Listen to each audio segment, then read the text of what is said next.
Hey friends, it's Robin. Welcome to a new reading vlog. It is November 28th and I am editing this reading vlog. I was going through my intro and as always, the scope of this vlog ended up changing quite a bit from when I originally filmed this intro. And so it no longer was really applying and I was trying to piece it together and make it work and it just wasn't working. So instead, I'm going to be your tour guide for this vlog, and we're going to kind of re-go over the game plan and all of the books and stuff like that. The concept for this video was to go through my 2023 reading goals. I did a video right at the beginning of the year where I listed out 10 different goals. Some we succeeded at and some were total and complete failures. And I am going to quickly pop it over to my reaction to that. Ignore the mess behind me, but we are here to watch my goals video for 2023. I cannot remember a single thing that I put on that list. I'm pretty sure I wrote them down somewhere thinking like, I'm gonna look back on this as I build TBRs, but plans kind of changed as the year went on. And so a lot of the things that I thought I was going to do and the video ideas I thought I was going to do didn't end up happening. And so I have a feeling that the majority of the things on this list are not going to work. But we are going to look back on it anyways and kind of see what happened. So take a look at this video. I will pop up the video. Hello friends, it's Robin. Welcome back to my channel. Today we are going to be doing a super casual chatty video just talking about some 2023 goals. I've had a whole ass existential identity crisis. This is when I learned that I had ADHD. Goodreads or numbers goal. And every year I set it to 100 books. I did read 100 books already. I'm just about at 200, so that goal is achieved. And that is to get ahead on arcs. I want to get 1 month ahead on my arcs because that is the point of an arc. I tend to read my arcs as the book is coming out or after the book is coming out.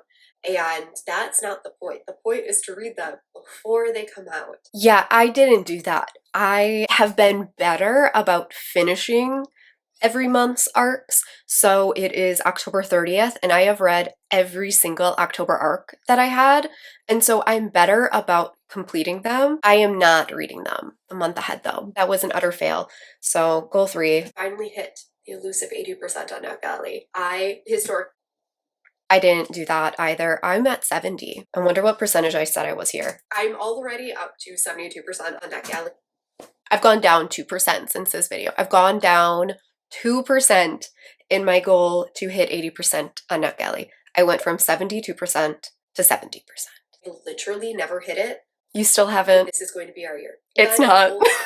We are going to read some author backlists. I have done this. I actually created those author templates where I went through and took a bunch of authors that I love and I wanted to read backlist books for, and I have been slowly making my way through them. So I'm counting that as a win. Kind of complimentary, kind of contradictory is I want to read new authors. I have read a lot of new authors. Single debut author in 2022. I read a lot of debuts too. Shameful. Every single year over on Instagram, I do the A to Z challenge, which is finding book titles that begin with the letters of the alphabet. I have been doing this and I am very close after this kind of talk about which ones I have left. In that same vein, I'm considering making an author one as well. I did do this as well. And again, I'm very close to doing this. There were definitely letters that were harder than others. So I ended up with 4 letters left. I did have to stretch some of them. Again, I'll go over the 4 that I have left after all of this. Another challenge that I want to do, so goal number 7 is my trope wheel. If you watched my January TBR, you already... Funny thing, I kind of forgot that I was doing this. I found pretty early on that it wasn't that easy to incorporate in, and I like took a break for a little while and then I forgot that I was doing it. That one was a complete fail. And then the last challenge that I have is a continuation from last year, which is my monthly TBR prompts every month. I pick prompts out of a jar. I do this every single month. I've enjoyed doing that. I'm going to continue to do it. I'm going to revamp it in 2024 and kind of clean up my prompts, put in new ones and take ones out that I don't like. Final 2 goals, so goals number 9 and 10, again go hand in hand and are mildly contradictory again because that's who I am as a person. their channel goals. And so the first one is to find consistency. Consistency is my word of 2023. I have none of it in my life. I loved this as my word of the year. However, I did not achieve it in any way. No consistency, zero. Absolutely none. If you are watching this video, thank you so much for actually sticking with my channel. For when I post a video for 10 straight days and then ghost you for 3 weeks. I still stand by that. I don't know how you stand to be here, but I appreciate you. Parallel to that, I also want to give myself the space to be more creative. 2022 was really the year of me finding my footing on I don't know. I guess in some regard, I have let myself be a little bit more creative with my videos. I have kind of gotten more comfortable with vlogs and things like that. Been brainstorming new ways to do recommendations videos in the new year. On one hand, I would say, sure, kind of. Overall, my channel is a pretty basic booktube channel.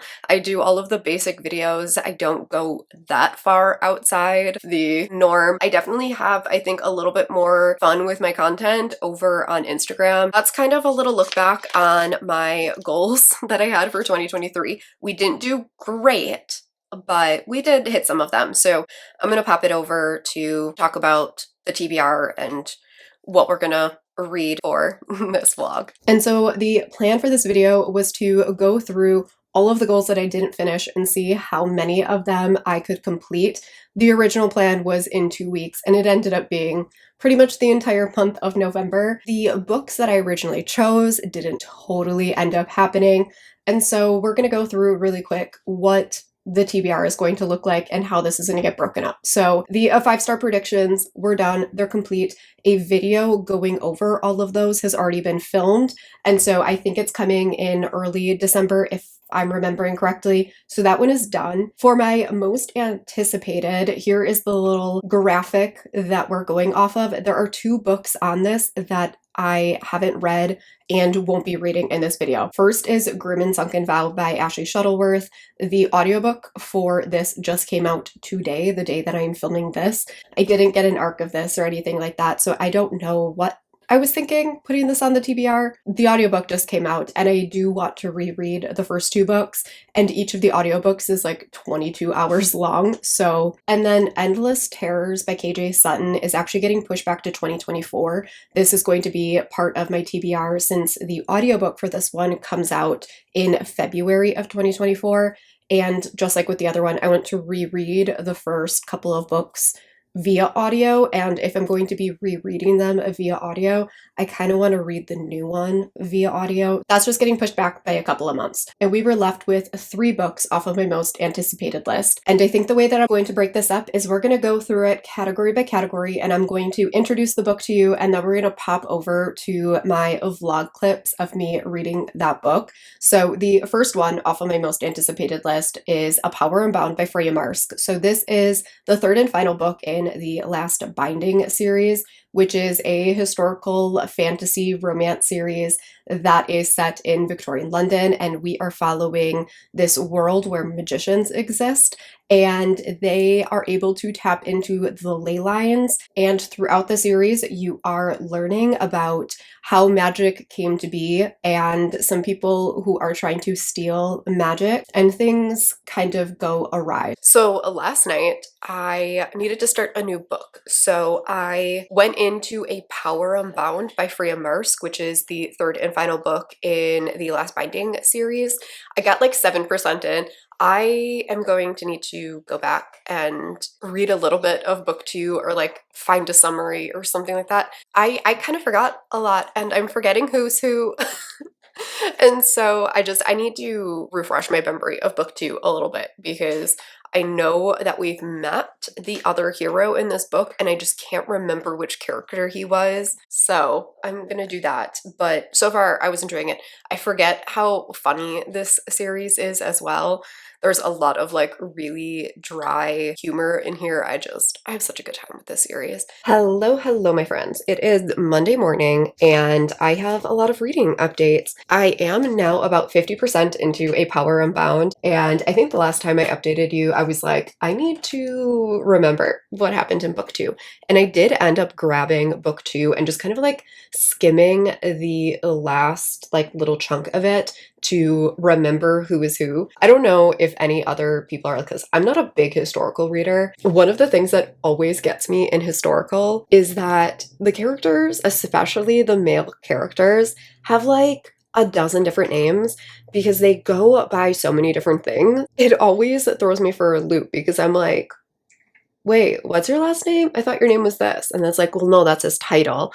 And then like his house is named this. So sometimes they call him, like I said, skimmed the end of book 2, remembered everything, like who was who and all of that stuff. And then I'm now obsessed with this. I think it's so good. I love how this series balances the fantasy and the romance elements. I don't know. I feel like it's easy to lean too far one direction and not have it be like super balanced. And as a romance reader, I really like my romance to be like prevalent to the story, and it totally is in this one. So we're following these two heroes who met in book 2, and they meet in kind of this unfortunate situation. I'm not going to like explain it because I don't want to ruin it for anyone, but it's a different class romance. They are total opposites and grumpy romance as well. But they're into a consensual, non-consent, dominant sort of thing, and it's fantastic. I'm loving it a lot. And I'm really digging their dynamic. They're getting to know each other and like realizing that the front that they put up is one, for a reason, and two, obviously not their entire like personality, even though they assumed that they knew who the other one was based on like judgments and things that they made. And so I'm really liking them kind of figuring that out as they have this like intense attraction towards each other, and they're so mad about their attraction towards each other. I eat it up. We're getting to the point where there's kind of like heisty stuff happening and all kind of magic is being uncovered. I like that the villains in here are very just like villainous, and I love it. I love it a lot.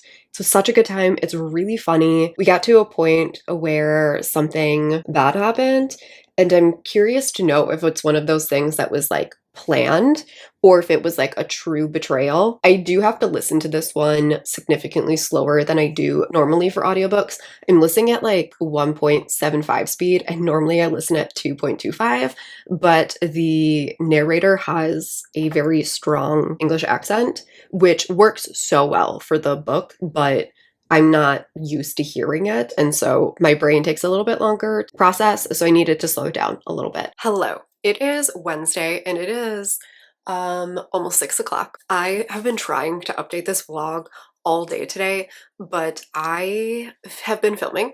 I filmed from like 9 a.m. until almost 4 p.m. I filmed 6 videos. I'm now editing. I did 3 loads of laundry, and then my phone died because I filmed 6 videos. So I haven't had a chance to update you, but I finished my next book. I finished A Power Unbound by Freya Marsk, and I'm giving this book 5 stars. I was unsure in like the middle section in there. It started off really strong, and it almost lost me a little bit in the middle, but the ending of this book was everything. I kind of started to tear up multiple times at the end, just over how strongly this friend group and couple love each other, and it was really good. I really liked the ending of the series. I thought it came together really well, and there were some lines in this book that truly destroyed me. Like, there was one that I highlighted. Hang on. Here's the quote. It says, "I would write you into immortality. I would trap you in ink and wear the pages next to my skin until they fell apart.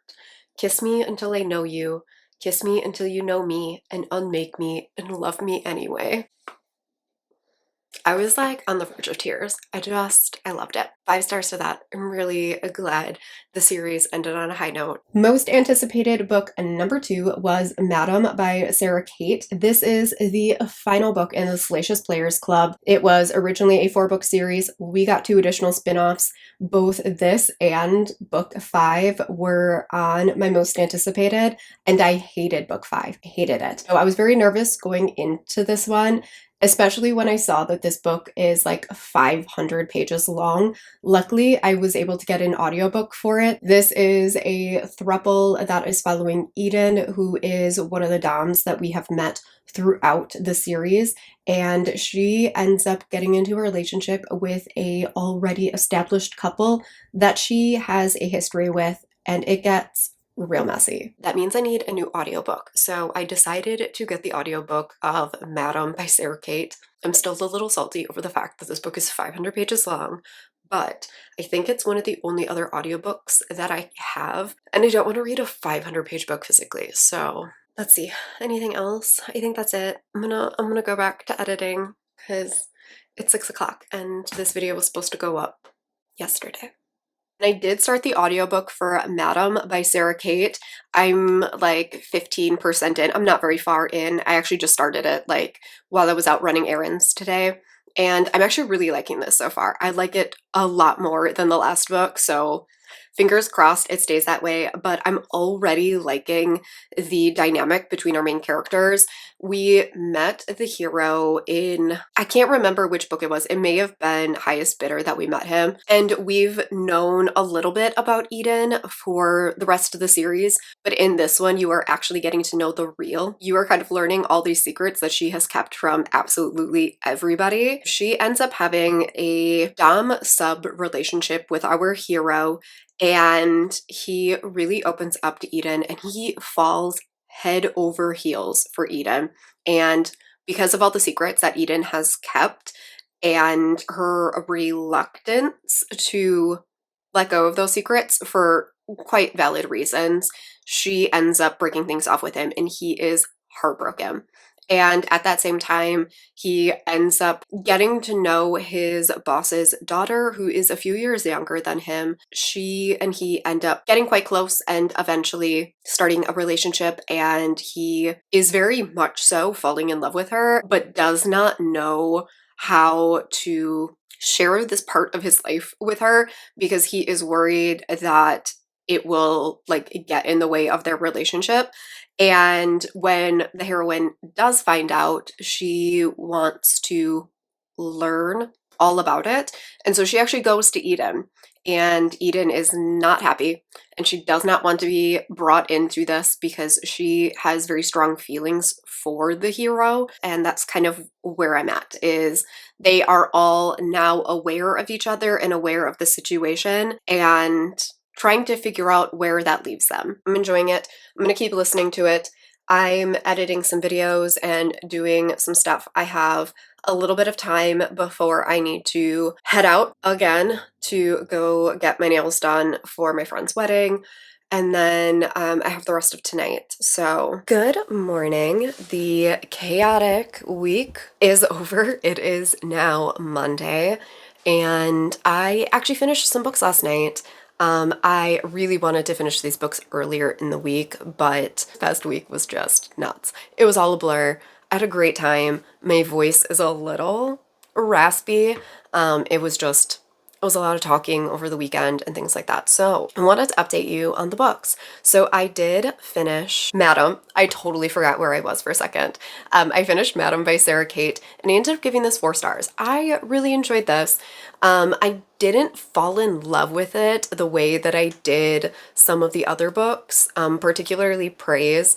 But I did think that this was a really good romance. I liked their dynamic as a throuple. I liked all of the discussions that they had about what they needed out of their relationship and each other, and the way that they shared their relationship with the people around them. I really liked all of the epilogues and things and the way that it wrapped up the series as a whole. I thought all of that was very sweet. And I believe that we are getting a spin-off based on the final epilogue in this book, which is pretty cool. I'm excited to see what Sarah Kate does next with this world. So that'll be fun. I think what held me back from like absolutely falling in love with this book was that the whole thing kind of takes place over a very, very short period of time. And so I felt like we got to see a lot of the beginning parts of this book, of them kind of working through some issues, but I never felt like I got to see them fall in love. They started saying I love you after like a week. I don't know. I thought that there was a little bit missing from the moment where they finally agree that they're on the same page and like getting to be together in the relationship and actually falling in love. I felt like there was like this such strong immediate connection that was kind of the only romantic buildup that we got, and we were just kind of expected to like get on board from that like initial chemistry. And so I just felt like that part was missing for me. So even though like I completely believed that this couple could work, I just never got to see it. And so I didn't feel it as strongly. And for me, reading is kind of all about the emotional connection that I have, which is why I'm such a character-driven reader. I really need to have some sort of emotional connection to the book in order to fall in love with the story, and I just didn't quite get that in here. But I did really enjoy it. Like there was nothing in here that made me like dislike the book in the end. And then the final book off of this list is The Bone Collector by Onley James, which is part of a world that I have historically adored. This is a spin-off of The Necessary Evils. If you've been here for any length of time, you know how obsessed I've been with the Necessary Evil series and the Onley James universe. And so I was ridiculously excited for the second spin-off, but this one doesn't go quite according to plan. Onley James's books I can usually read in like a single sitting because they are so readable. Like they're just that type of book that you can just sit down and like absolutely fly through, because there's not like a lot of exposition or anything like that. It is mostly dialogue and action, like fast-paced plot. So I should be able to fly through that. I have a bunch of stuff that I need to do today. I need to edit a bunch of videos. I need to do some work. I need to go pick up my dog like right now. So I'm gonna go do that.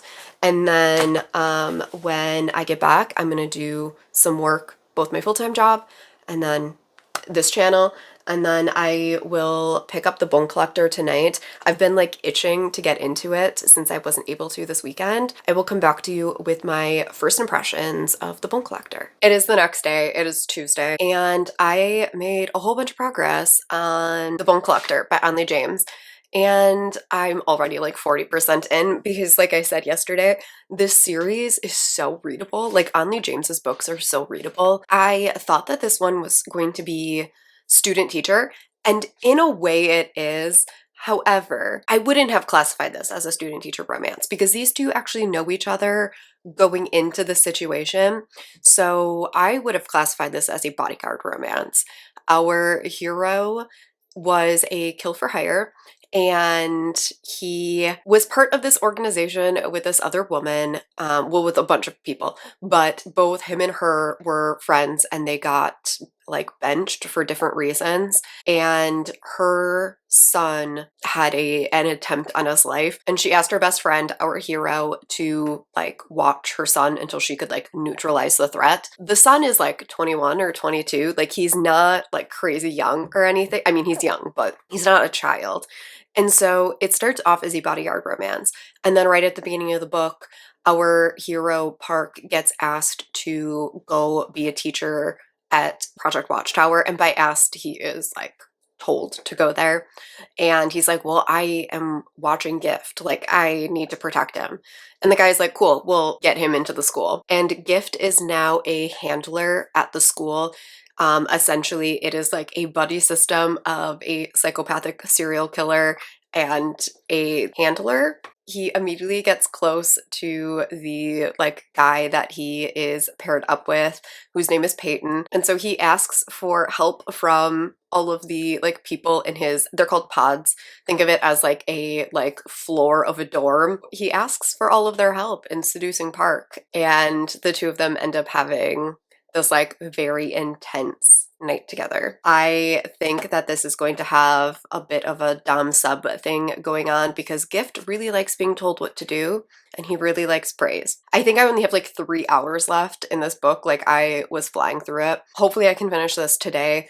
I have to go in for an outpatient procedure in a little less than an hour, so I will probably have some downtime. I'm gonna go get on with my day, and I will come back to you, I don't know, later this afternoon when we start reading and we can hopefully finish up this book. I haven't accomplished a single thing today. I got back from my procedure. Funny story, I passed out.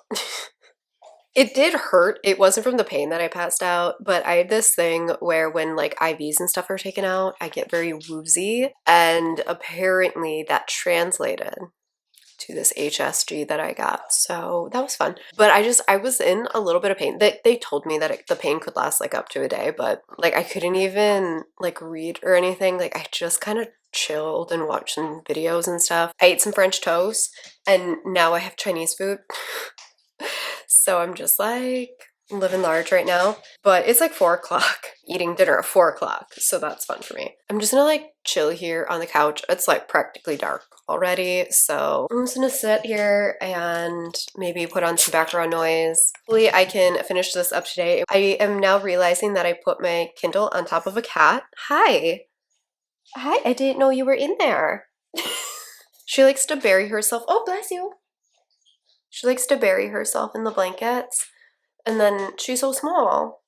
I don't always realize she's in there. All right, I'm gonna go eat, hang out with the animals, and I'll check back in with you, I don't know, maybe another 30% or so in.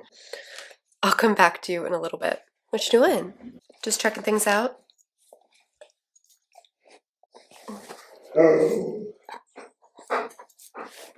Ignore my appearance. I've been working, but I almost forgot to update you because I read quite a bit last night. So I finished The Bone Collector by Emily James. I'm not reading this. I do not feel comfortable reading this book because here's the thing. I enjoyed this book well enough, but when I think about it from a logical standpoint, I think that this book is quite problematic. And so I don't feel comfortable talking about this book in like a rating sort of way. I think on one hand, this book does like fit in to the other books in this world. It's completely ridiculous and over the top and not at all realistic. Nothing about this book is actually realistic. The plot is absolutely bonkers. But I think that the choices made for the characters was just, it made me kind of uncomfortable because this is a cishet white woman writing queer Asian main characters. And so every time certain things would come up, it just made me feel a little bit itchy. After looking at some reviews, I'm not the only one who felt a little uncomfortable about it. And so I don't know. I don't know about this one. Like I said, I had a fine enough time, and like there was tons of like little cameos and stuff of other characters, which I mean is always fun to see. But like the romance itself, I never 100% got on board with anyways. It felt like it went from 0 to 100 in a millisecond. There's something about the increase in white women writing BIPOC characters and then having those books blow up on places, and then the industry telling BIPOC authors that people don't want to read their stories, that just makes me feel so angry. It's something I read. I'm never going to talk about this book again. Like I said, I think there were things in this book that are not particularly okay. So it's not a book that I will recommend. It's not a book that I will ever talk about again. It is a book that I read and have returned because I got it on KU, and I will probably just never think about again. We're gonna move on. The next category was my Bookish A to Z challenge, which is just a challenge about finding book titles for all the different letters of the alphabet, and then there's like 3 additional little challenges right at the end. I've been using this template I think for the last 2 years, and in 2024 sneak peek, I am actually making my own version of this template, so it's going to look a little different next year. I had 2 challenges left. First was the letter Z. I had a bunch of different options, and I ended up going with Ablaze by A.H. Cunningham. This is a book that I got for free when she was having one of her sales, and this is another polyamorous romance following these 3 main characters who all meet through a work function. 2 of our main characters are best friends. They have this on-again, off-again relationship. The heroine knows that she is polyamorous, and it has kept her from settling down. And then they meet their 3rd partner, who is also polyamorous, and things get very steamy. I could not decide what I wanted to read. I was like downloading all of the books for this video, and I was like trying to decide which one I was going to read.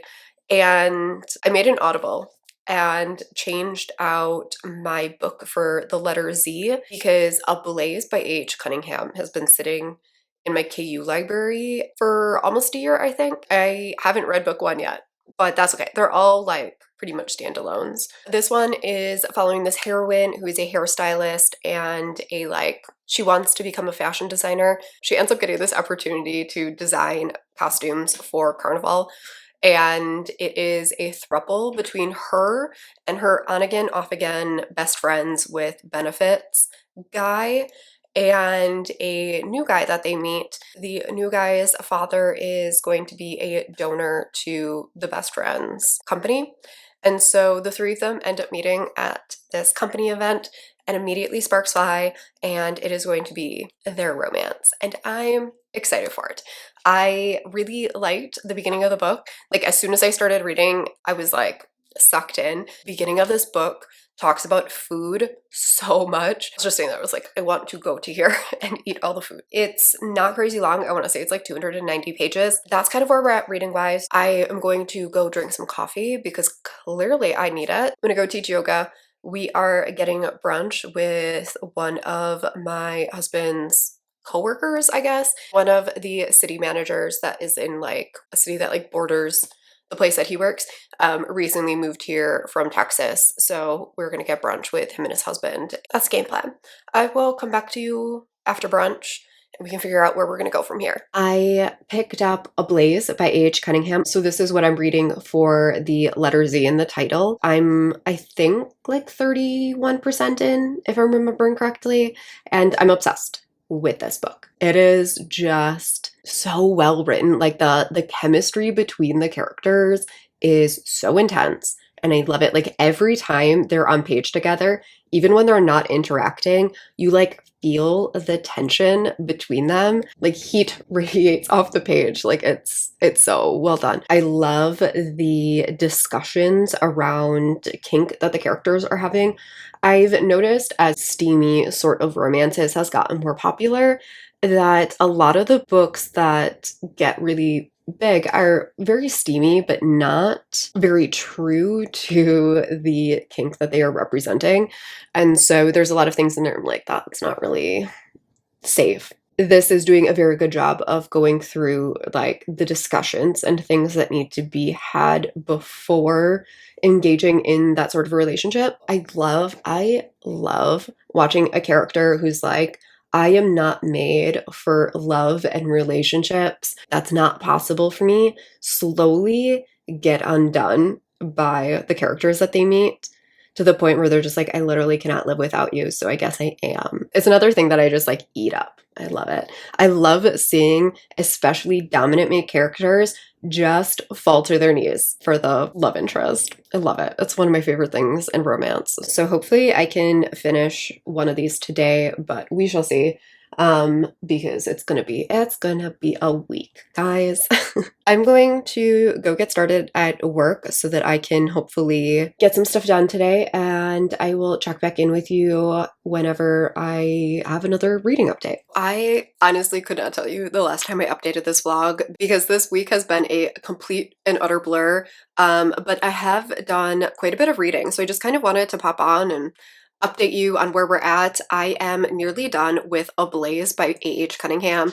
I went to the spa yesterday. We went to like this kind of sort of all-inclusive like luxury spa. You can't like have your phone or anything in there, like no electronics, but they do allow Kindles. And so I read the majority of this book, which was really funny to read in public because everyone's like all peaceful and calm. This book is steamy as hell. I'm loving it quite a bit. The heroine, I will say, is not the most likable heroine. I am like not having a problem with her, but I can definitely see how some people would not get on with her. She is a very hesitant and reluctant partner, and love interest. That's the word I'm looking for. She's a very reluctant love interest. It does get a little frustrating at times because these two are all in and they're like, you just have to let us in. I could definitely see that like bugging some people, but I'm really liking it. I like their dynamic.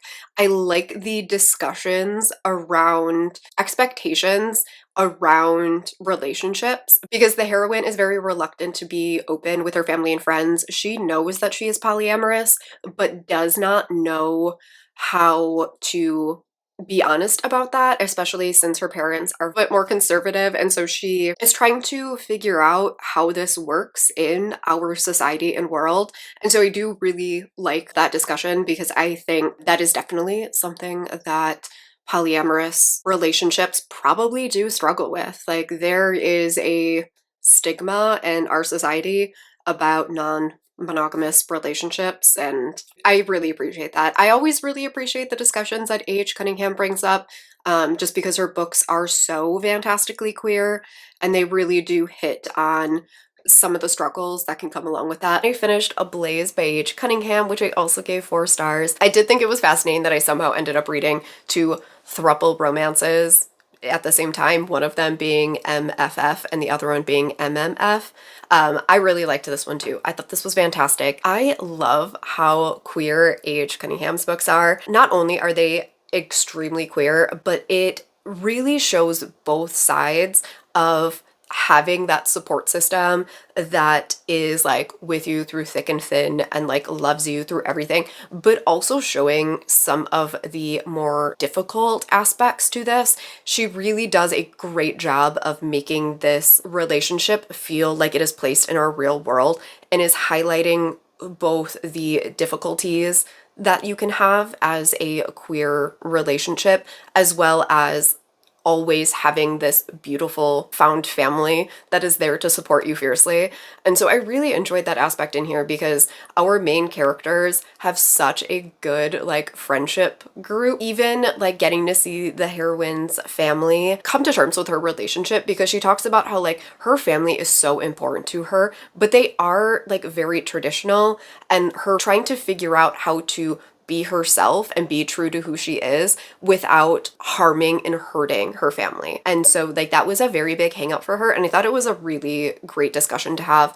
And then seeing her family be like, we have to process, but we love you, like no matter what. Like, we are here to support you, but we are gonna mess up. Like, we're gonna say something wrong or whatever, like just work with us, you know what I mean? Like, correct us when we're wrong. I thought it was a really great point to hit on in here. We do, as a society, we see relationships as being like one specific way, and I think that it is a very appropriate thing that there will be people that are totally like on board with you and love you and are here to accept you, but are gonna mess up. And then also showing you that there are gonna be people that you need to cut out of your life. And we saw that with Daniel's family. And so I thought it did such a good job of balancing those difficult topics with this really, really supportive group. I loved the ending. The ending was so cute. Like, it all comes together at Carnival. It was great. I liked it a lot. And this one does not end in a baby epilogue, which we are always here for. The final challenge, which for some reason proved the most difficult, was color in the title.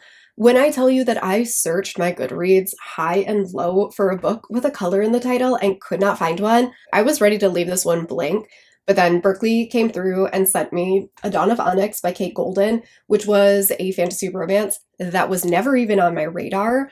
But when this got sent to me, I was like, you know what? I have it in my hands. I was able to get an audiobook copy of it from my library, so I thought that I would give it a shot, and I was pleasantly surprised with the results. Hopefully this angle isn't like too atrocious.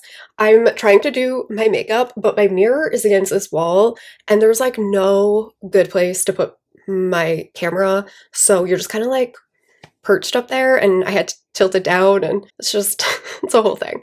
But I wanted to update you because I've made quite a bit of progress on A Dawn of Onyx. I'm like not quite halfway, but so far it's good. I just don't have many strong feelings on it. It feels like a very straightforward fantasy romance. It's hitting all of your like typical fantasy romance beats. The heroine is stuck in some sort of situation. She doesn't have a lot of agency, and she desperately wants some control of her life and to do what she wants. She has this secret ability that she doesn't really understand or know about, and there is the evil king, and she somehow finds her way there. There's a secret identity sort of deal, not for very long, and I'm glad because I was like, this is obvious, right? Where it's like she meets the king but doesn't know that it's the king, and then it's revealed that he's the king, and he's kind of like this grumpy but misunderstood king, and she's gonna figure out like what is actually going on with the war and why he's not actually evil. I feel like it's the basis of like every single fantasy romance ever written. And so it's not doing anything super new right now. The world of like gemstones, I feel like isn't being used very well. Like I don't understand how it's relevant to the world other than everything is named after gemstones. And I don't know if I just like haven't gotten there yet, but I don't understand that. Heroine has some sort of ability that she doesn't really know or understand. And like she knows that she has the ability to heal. She just doesn't know what it is. And the people around her, I don't want to say the people. There's one person that seems to know what it is, but hasn't told her yet. And so I'm assuming we'll get there. I don't know if that's when like the stone part will come into play. I guess we'll see. So far it's not bad. Like it's a very easy read. It's one of those books that you can just like fly through. There's a lot of dialogue. There's not like a ton of world building. So there's not like a lot in here that you can like get bogged down in. If this is one that like blew up on TikTok, I can see why. Because this is definitely the type of fantasy romance that is really popular over there. And that's not an insult. It's just a state of fact. There is a like style of fantasy romance that is really popular in that community. And this is definitely that. So I'm gonna get started. Hopefully it's not too loud here. There's a lot going on and this light is kind of like blowing out everything. There we go. Now you can look at this cat tree. Sorry, what a great setup. It's Saturday morning. I am getting ready to teach yoga. Today's like a special class because they're doing this like big event thing. So I have to like actually put a bit of a face on, but first I need coffee. I set my alarm for 6 this morning and I swear like 4 seconds passed and I flipped over and it was 6:47 and I was like, shit. So I'm running just like a teeny bit behind, but like I don't have much to do. I just feel behind because I fell back asleep apparently. But I wanted to update you because I finished A Dawn of Onyx by Kate Golden. I'm giving this like a 3.5, a 4-star. A 4-star feels like too high, but a 3.5 feels too low. So I don't know, somewhere in between there. It was a fun time. Like I enjoyed my time reading this book. I thought it had some like good reveals and stuff at the end that I didn't necessarily see coming, but it didn't like do anything new. There wasn't anything in here that like I 100% latched onto because there are plenty of story like fantasy romances like this where it's like they didn't do anything new, but like I was in it to win it. And that wasn't quite the case here. I got more invested as time went, that's for sure. But like I was not as committed to this as I was some of the other fantasy romances that I've read. Think like Laura Thalassa or Kingdom of Stars and Shadows, like those books. I was invested. I thought it was fun. I thought it was good. This book did nothing wrong. I still don't understand the gemstone thing since it is like such a prevalent thing. Like they're all named after, not all of them, like their cities are not all, or kingdoms, I don't know, are all named after gemstones. And like I still don't get the gemstone thing. I will continue the series. Like I don't know if that's coming across that like I didn't like it enough to continue. I am going to continue. I'm curious. We shall see how the rest of it goes. But this one was it was a solid win. And then the final challenge was my spin on the bookish title A to Z challenge, which was an author A to Z challenge. And this has been going through a little bit of growing pains. When I set this up, I didn't put any stipulations on any of the letters because I wasn't sure how difficult any of the letters were going to be.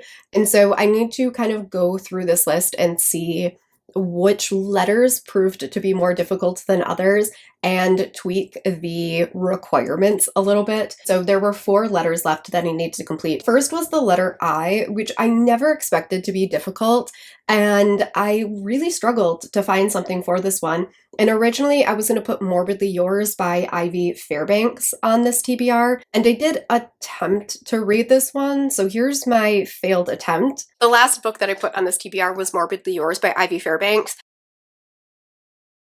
I DNF'd this book so fast. Okay, we're gonna take a boomy break. You wanna say hi? Give a kiss? Kiss? One more? Thank you. We're just gonna stay at this weird angle because I don't feel like moving my camera back again. But yeah, I DNF'd this so fast. I DNF'd it at 5%, not because this book is bad. Just to be very clear, I think the book was very well written and everything, and I was totally on board with the like trope in here. The heroine moves to Scotland and misunderstands her next door neighbor, and they have like in opposites attract, strangers to friends to lovers romance, and I was totally on board with that. However, this deals very, very heavily with grief from both of the main characters. The hero lost his grandfather and the heroine lost her husband, and I couldn't handle the discussions of the heroine reminiscing about her husband and then grieving his death. I was like, no, can't do it. When that totally failed, I was ready to, again, like switch the rules or something for this letter. I opened up my library app and I saw that I had What the River Knows by Isabel Ibanez, which has not one, but 2 eyes at the beginning of the name. So obviously I had to go read that one. Then I was like, okay, well, what am I gonna do? Like, it took me forever to find an author with an I.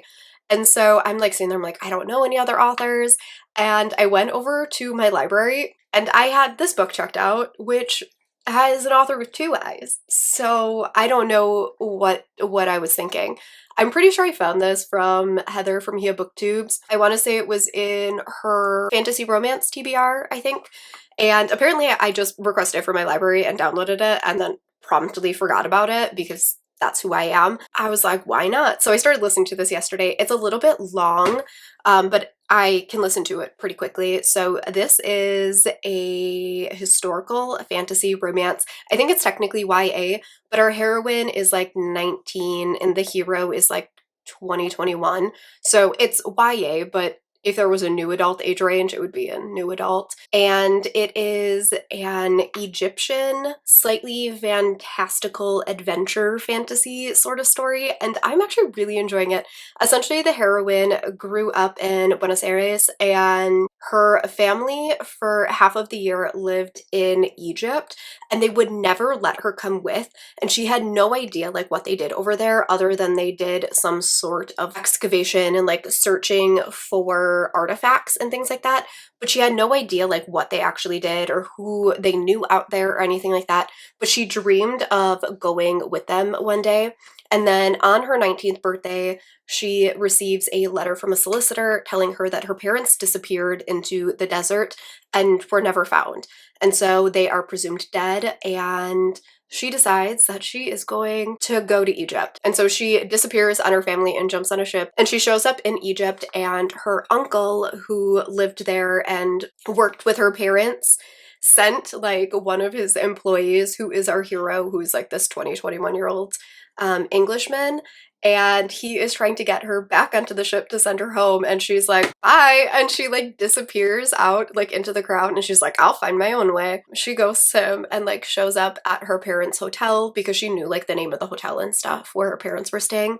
And so she shows up at that hotel and is determined to stay in Cairo and figure out what happened to her parents.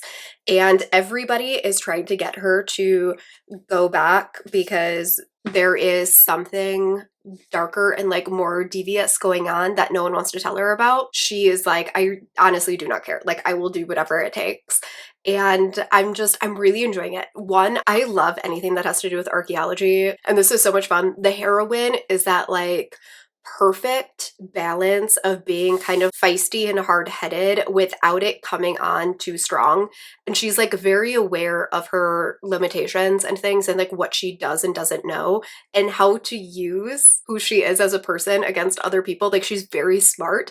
And so the entire time that she was traveling by herself, she brought like clothing and told everyone that she was a widow. Genius. So nobody would question her on why she was traveling alone. This is also taking place in a time period that I am really, really liking because it's set in Egypt right after, like a few years after England came in and like took over, completely destroyed parts of Egypt and is trying to like modernize them and bring them into the modern era. So, you know, colonizer shit. You get this really great background commentary on colonization and as she is traveling, seeing the devastation of what they did to this culture and how it's impacting locals and all of that. And we're getting it from two different POVs, one being a white British man, and then the other being our South American heroine whose family was not only living in South America, but also lived in Egypt for like half of the time. And so you are getting two very different views of what is happening here. I'm enjoying it a lot. I'm excited to get into the actual like exploration, like adventure side because she just got to Egypt and like just got back to the hotel and everyone is still trying to like send her back. And so I'm excited to get into the actual like search for her parents. But yeah, I'm enjoying it. I'm gonna get back to work and I will come back to you a little bit later tonight and update you on where I'm at reading wise, and hopefully either today or tomorrow we can wrap up this final book and wrap up this vlog because I have another vlog that I need to start. Hi friends, so it has been a long time since I've updated you. This vlog, shockingly, I know, has ran long, but I'm here to wrap it up because I finished the final book. I actually just finished it. So I finished What the River Knows by Isabel Ibanez, and I'm giving this like a really high 4-star. The ending of this book had no right, okay?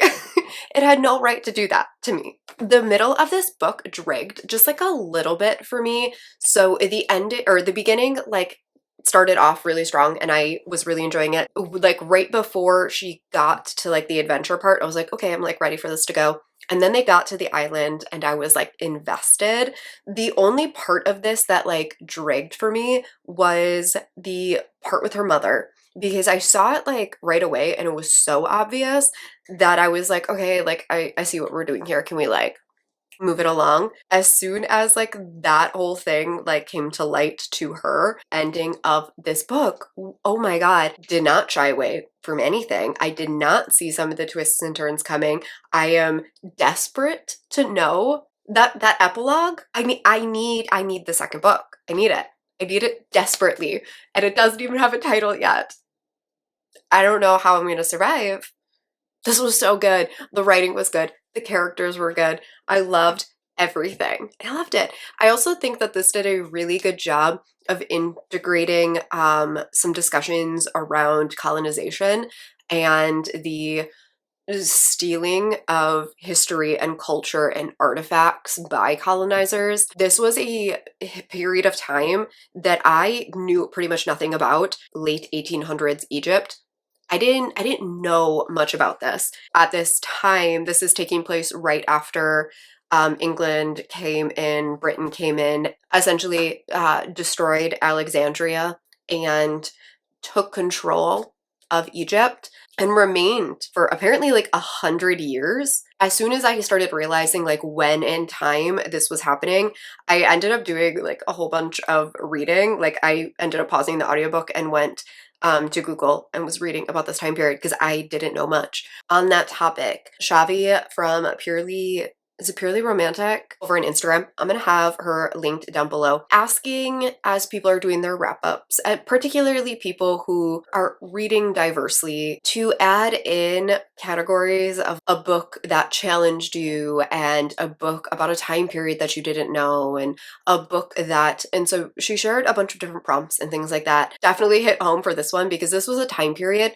I didn't know about. I didn't know this time in history. I didn't know about the war that happened. I didn't know about all of the super slimy stuff surrounding the excavation and stuff. And so it was a really great read. And this definitely is on the older end of YA. It's not that like the language or anything was bad, but I think some of the topics and the brutality of this book, as well as some of the nuance to the conversations, definitely leans older. I would say that this leans to the high end of YA. For the letter Q, we are not going to be doing this letter in this video because I'm going to be reading You Can Count on Me by Faye Quinn, which is a holiday romance that I am going to be reading in the month of December. You will be seeing this in a video before the end of the year. It's just not going to be this one. And then the letter U. I don't know what it was about the letter U. I searched my Goodreads, I asked over on Instagram, and nobody could give me an author whose first or last name started with the letter U. That was also a book that was even remotely in my interest zone. And so I ended up tweaking this one and just saying that the U could be anywhere in the title. And I went with this book by Sarah Blue. I think I chose Charming as Hell, I believe, which was the third book in her Charming series. And I read this one for a video, I believe. If this was in a vlog, I'm going to link that up in the cards and down in the description box in case you want to see all of my thoughts on this one. But that was the best I could come up with, so we're going to roll with that. And then the last letter was the letter Z. And again, originally I had picked a separate book for this, but as this month went on and this vlog just kind of kept going and going and going, I ended up cutting it and instead used Stuffed by Jessica Gadziala, which I read for my 72-hour Thanksgiving vlog. So I will also have that video linked up in the cards and down below in case you want to go check out what that book was about and what I thought of it. So that is it for the challenges. Now we can go over to my little wrap up where we see what I completed and where we stand on everything. To wrap up this little vlog, checking in with my 2023 goals. For my most anticipated list, there were 7 books left that I needed to read, and we read 3 of them in this video: A Power Unbound, Madam, and The Bone Collector. The 2